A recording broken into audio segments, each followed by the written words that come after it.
ഞാൻ ചോദിച്ച ചോദ്യം ഹിപ്പ് ഹോപ്പ് എന്താണ്, എന്താണ് അതിനെ പറ്റിയിട്ട് എനിക്ക് കൂടുതൽ അറിയണമെന്നുണ്ട്, അതിൻ്റെ ഹിസ്റ്ററി പറഞ്ഞു തരാവോ എന്ന് ചോദിച്ചപ്പോൾ എനിക്ക് അയച്ചു തന്ന ഒരു പ്ലേലിസ്റ്റാണിത്. അപ്പോൾ അത് എന്നെ സത്യം പറയാം അത് തിരിപ്പായിരുന്നു. സത്യം പറയാം ഉള്ള കാര്യം പച്ചയ്ക്ക് പറയുകയാണെങ്കിൽ തിരിപ്പായിരുന്നു. ഞാൻ നേരെ തിരിഞ്ഞു. കാരണം ഞാൻ എത്ര നാളെ ഞാൻ മ്യൂസിക്കിനെ പറ്റി ഞാൻ ചിന്തിച്ചിരുന്ന കാര്യങ്ങളോ അല്ലെങ്കിൽ വിശ്വസിച്ചിരുന്ന കാര്യങ്ങളോ ഒന്നും ആയിരുന്നില്ല ഞാൻ അതിനകത്തൊന്ന് കാണുന്നത്. അന്നാണ് എനിക്ക് മനസ്സിലായത് എത്രത്തോളം ഹിപ്പ് ഹോപ്പ് എന്ന് പറയുന്ന ഒരു കൾച്ചർ, അല്ലെങ്കിൽ ഹിപ്പ് ഹോപ്പ് എന്ന് പറയുന്ന ഒരു മ്യൂസിക് എത്രത്തോളം അതിന് ഒരു ബ്ലാക്സിനെ സംബന്ധപ്പെട്ട് എത്രത്തോളം വിലപ്പെട്ടതാണ്, എത്രത്തോളം അവരുടെ ജീവിതമാണ് അതെന്നുള്ളത് ഞാൻ മനസ്സിലാക്കുന്ന അന്നാണ്. അപ്പോൾ ഇത് ചെറിയ കാര്യങ്ങളായിരുന്നില്ല. അപ്പോൾ അതിനകത്ത് പറയുന്ന ഒരു വീഡിയോ തന്നെ, അതിനകത്തൊരു 6-7 വീഡിയോസാണ് നമുക്ക് കാണാൻ പറ്റുന്നത്. അതിൽ 6-7 വീഡിയോസിന് മുകളിലുണ്ട്. പക്ഷെ അത് 2-3 ഈ പറഞ്ഞ കണക്ക് ബാൻഡാണ് പല രാജ്യങ്ങളിലും, നമുക്ക് കാണാൻ പറ്റത്തില്ല.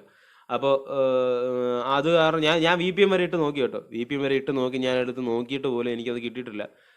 അറിയില്ല, ഞാൻ പിന്നെ അതങ്ങ് വിട്ടു. ഉള്ള വീഡിയോസ് വെച്ചിട്ട് ഉള്ള വീഡിയോസ് കണ്ടു.